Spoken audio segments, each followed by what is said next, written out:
অর্জুন সুভদ্রাকে বলে দিচ্ছিল চক্রদেহে প্রবেশ করার কৌশল, পার হওয়ার কৌশল।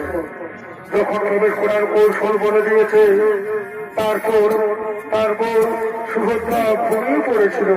তাই অভিমন্যুর জানা গেল না চক্রব্যূহ থেকে পার হওয়ার কৌশল।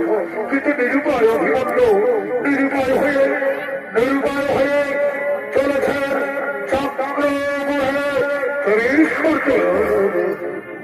আর এদিকে যখন চক্র দিয়ে প্রবেশ করার জন্য তৈরি হয়ে গেছে অভিমন্যু।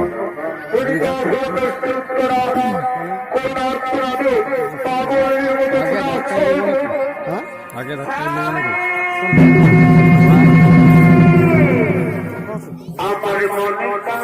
আটে লটকি